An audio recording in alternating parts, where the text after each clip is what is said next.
So, Russell, when did you get into the sports writing business? How old were you?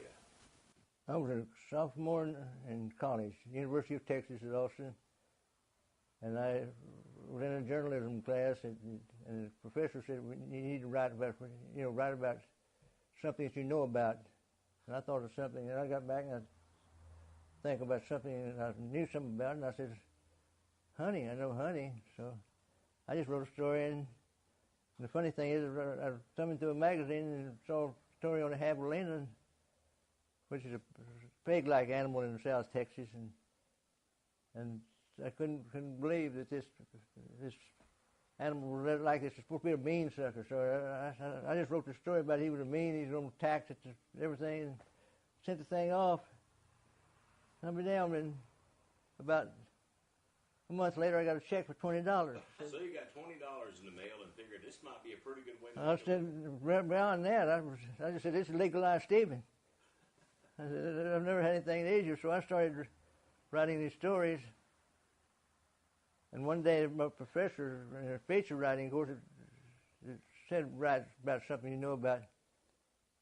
The professor was coming about the grades, and I wrote a story, and I thought it was, in fact, about turkeys. This thing about turkeys, unpredictable gobblers. I'll never forget about it. And then the professor, when the grades come back, I had a B on this story, and I said, after the mail, I went up to the professor and I said, "Sir, you made a mistake." And he said, "What do you mean made a mistake?" I said, "This story is better than a B." And I said, I got $100 for it. And he said, "Wait, you've been putting this story, you've been putting this in with us?" And I said, "Yeah, I've been turning it in for the course, and I sent it off to see if I could sell it at the same time because I needed the money." Sure enough, that was it. They bought he laughed about that, and he didn't change the grade, but he got me. He knew what I was doing from then on. He encouraged it, and so I did all these stories. Like I said, paid my way through college basically from then on. Just writing a story. I saw a placard that said, "In the beginning there was Russell Tinsley." So were you one of the first sports writers in America? I don't know if you want to say that or not. No, when I got out of school, I wrote around about sending a resume, and it was I got 2 replies, one from the Austin American Statesman, one from the Dayton News. And I said, Dayton's too far from behind. So I was the first full-time outdoor writer in Austin. It was at the American Statesman, where I wrote a column for 26 years. Well, I understand that you were given a very prestigious award by your peer group writers, a Lifetime Achievement Award. Yeah, the Outdoor Writers Association of America, and the award is called the Ham Brown Award, and it's given to the person.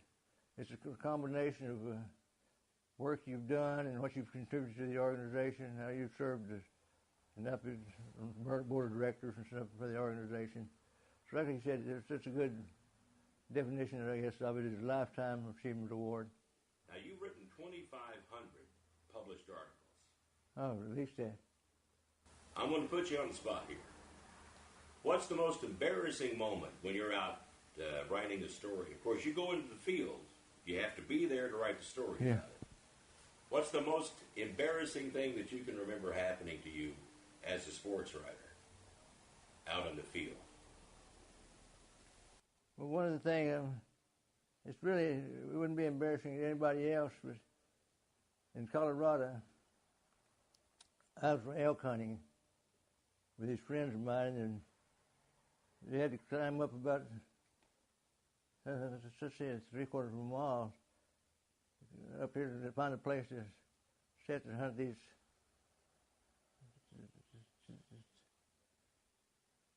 I'm trying to think how to put this with this. I got up there, I was going up there to check for elk. They said we'd scouted it out the day before, so we went up there and I found a place in the dark the best I could, a place found a place to sit down, started to load my gun, and there's something wrong here. And push my gun, and I wouldn't really do it, so I cut the light on. And I was carrying a 308 rifle. I was carrying a 308 rifle, and I had 244 ammunition. So I had to go back off the hill. Like I said, I wasn't embarrassing anybody but myself. But I said, how stupid can you be? Now, in 1961, you and your wife Marjorie and your son Reed, who was just a little boy at that time, got a challenge from Popular Mechanics, and I'd like to talk about that. And that was back during the Red Scare, when we always thought the Russians were just about to drop the on us. Everybody building bomb shelters and everything. So it was Popular Mechanics came to us and knocked on the door one night and opened the door, and a man was standing there introduced himself from that Popular Mechanics and handed me the editor. The magazine wants me to present you with this and see if you're interested in this. And they outlined basically the story of they called it 10 Minutes to Survive. And why they came up with that title is they gave you 10 minutes to gather up all the stuff that you can do it in 10 minutes and be gone. And head for the wilderness. And head for the wilderness. So we got all the stuff on. In fact, they took the stuff away from us later because we had too much stuff. The outdoor riders have more stuff than an armed person. But you had to go within a reason of how much gasoline you had in your car. We had over half tanks, so we was in no problem there. So had to go to a place out of Austin, and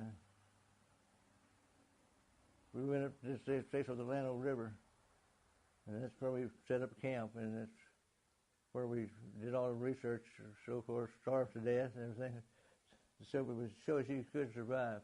And how long did you have to stay in the 2 weeks. 2 weeks. On the 10 minutes time you had to get all your stuff in the duffel Right. bag and jump in the car. Right. Well, sometimes doing some work around the camp, I wish I had a shovel. Well, what were you using for a shovel? Using hubcaps off the Mercury automobile we had. Well, that's pretty tough digging in Mason County, Texas now. And the rocks. Yeah, the taxidermy book is that was early 1970 or late 1960s. I don't know, but that was, and I'm still getting royalties off of it. Not much, but I'm getting royalties.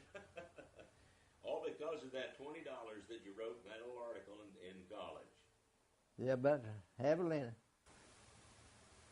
What would you like people to remember about Russell Tinsley, the writer?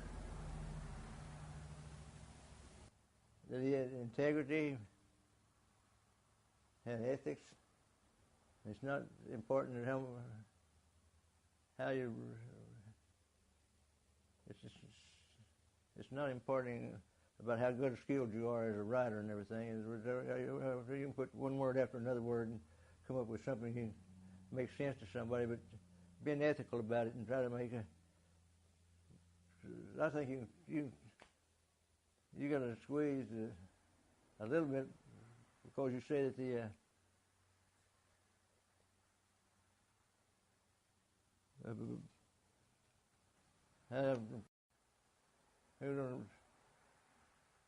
outdoor show with Russell Tinsley was up. Instead of putting the Russell Tinsley show as with Russell Tinsley, they could change it. Somebody else could take over the show. I was crazy to dig my own grave. But what the highest compliment was when I had a station is when the editor, the general manager would have his general manager's store. I mean, have your show about once a month to catch up. Anybody had a bitch and had any compliments, they could go through this show. But he told me that I'd be listening to it, and I'd get people mention my name, but when the outdoor show, when are we going to have another outdoor show? And Marjorie was surprised me.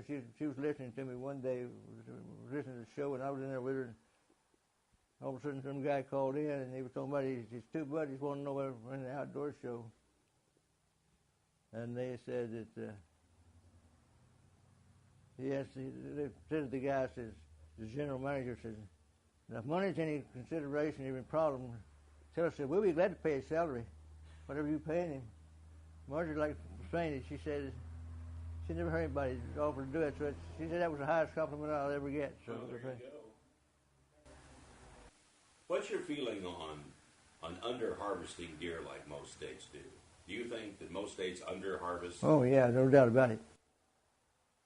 I don't think you can't manage with a gun or to feed the deer. The guy says you can't feed them out of. Wally just told me one time that you can't feed them out of a bucket. You can't manage out of a bucket. Yeah. And they just weigh too many deer. And the more you shoot, unfortunately, the more they reproduce. Yeah, I've done a lot of fishing and hunting and Corpus, but my primary job was golf editor of the Corpus Christi Caller-Times, and of course covering high school football and everything. But they of all people, were you a pretty good golfer? I was just good enough to beat my father-in-law, and he didn't like to be beaten. So that's why I gave up golf.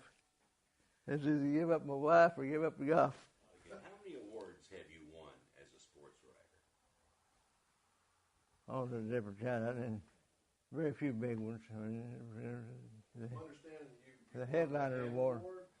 Yeah, I got the Ham Award on there. Okay, you talked about that. Yeah. Okay. Yeah. Headliner award was for the series on survival, and what I'm proud about that is you just don't the papers just don't give awards to outdoor writers. I mean, in other words, when he's competing, you got with two steps against him because they're going to consider you kind of just somebody that. It's almost like painting a great picture, and they kind of look at it without really looking at it. Is that your feeling about how newspapers carry and cover? That's changed a lot. It's better than it's been in the years past, but there's a concentrated effort to make awards for you. And what people don't realize is when they say that Russell Tinsley got an award for his book, and he was competing against the other books in some kind of thing, what you didn't realize is that books are, I mean, just down around here, but books, it's contests in magazine articles you win an award for, even books. It's contests. You win a contest. You don't win an award. Right. Award something you've given for achievement, things you've done. But you can't call or submit a story and having a statewide contest, for instance, for magazines, articles, and everything. It's a contest. It's an award. How old were you when you first started hunting? Before you started writing about it? I shot my first deer at 9 years old. So. And your dad took you out to... Yeah, I just tailed him along. I was just supposed to stay out of the way, and he caught me. How did it feel when you harvested your first deer? I don't know. I was excited. Anything there's always that first one's always a special one. There are hunter safety courses now that are being offered in schools. Right, yeah.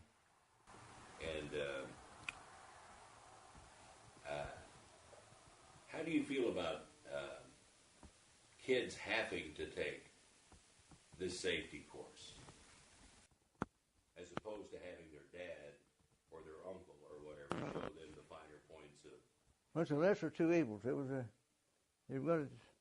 I think it's necessary about the safety and everything. You can't overdo it and everything, but it's hard to find enough guys to get where you can take the course to get your license. You got to have the license and everything. But the second thought is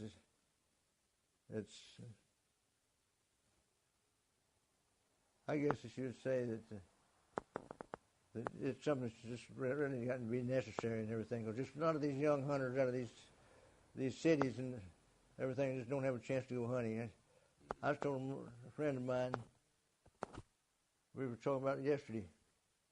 It was changing, and I was talking about right here, you notice behind my house there's a little creek and everything. It's hard to believe, but back when I was in high school, that's why I went squirrel hunting right there behind my house. Nobody really paying attention to me. Now you took a gun out in the creek and everybody would go bananas. if you had advice to give up-and-coming writers or people in college that desire to be in journalism and get into the yoke of outdoor writing, what advice would you give them? Well, you got to be prolific. Outdoor writing is not the best paying job in the world, but you can still make a living at it. In fact, I told a guy that, well, he said, "What is your biggest achievement?" And I said, "I got a wife that never has had to work except that first year after we got married. And she hadn't had to get married, and I got 2 kids that graduated from the University of Texas. So I said, without her working and everything, all the money I've made, so I think that's pretty good." Now, we know that your books are still available in bookshops and stuff, but I understand the University of Oregon has archived all of your body of work. Why the University of Oregon?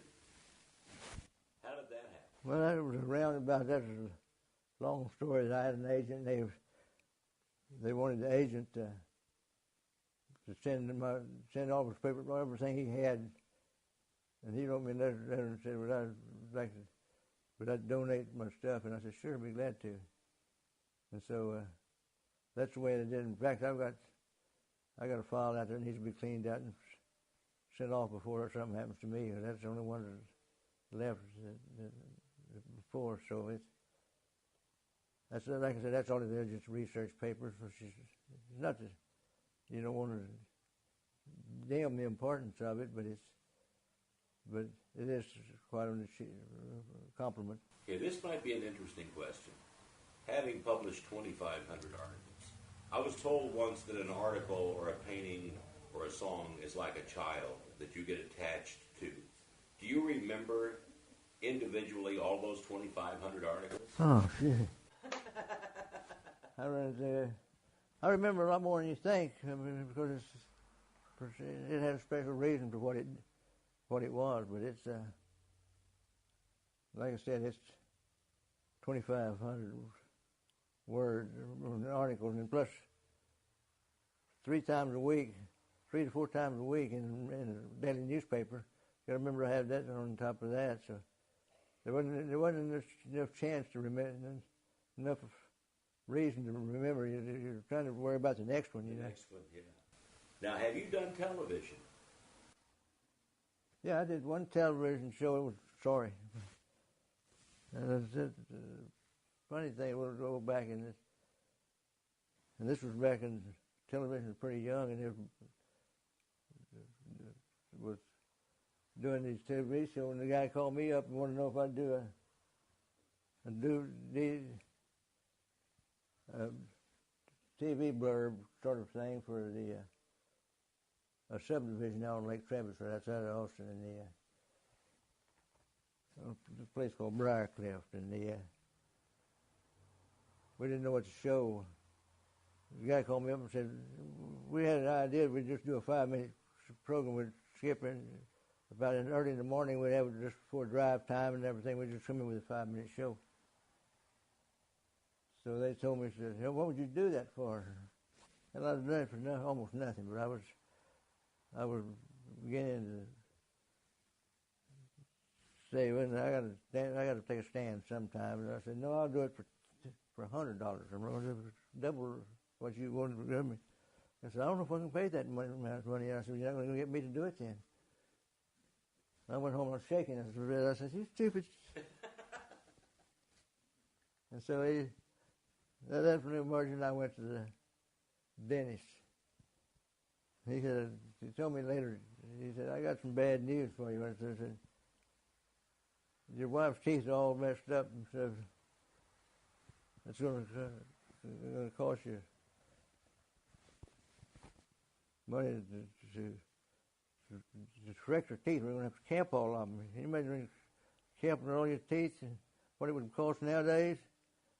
That was back then. The dentist was $1,200, and I thought that was a fortune. So we go to the road, and I said, we get in the car, we're going home. And I said, Marcia, where are we going to get $1,200? She said, I don't know. She said, we went up, and I'll never forget, I reached up to get the doorknob, and just turning the door to open it up, the telephone rang. I answered the phone. The guy says, reminded me who he was, and says, "We've decided to go along with your outfit. We'll give you $100 a show." There was just enough money to pay off my dentist bill, so I never saw him send that money. I didn't know the cent of that money, but to the dentist, I sent the dentist $1,200. But I came back and up there in the show, and this 5-minute show was things like, I tried to get something that was live, show you how to rig a plastic worm, or how to shoot a bow and arrow. In other words, if you chime in for 5 minutes and everything. But hell, I didn't know what I was doing. I set up it, but it was an experience I can put on my resume anyhow. Show. I didn't get rich, but it's been a hell of a ride.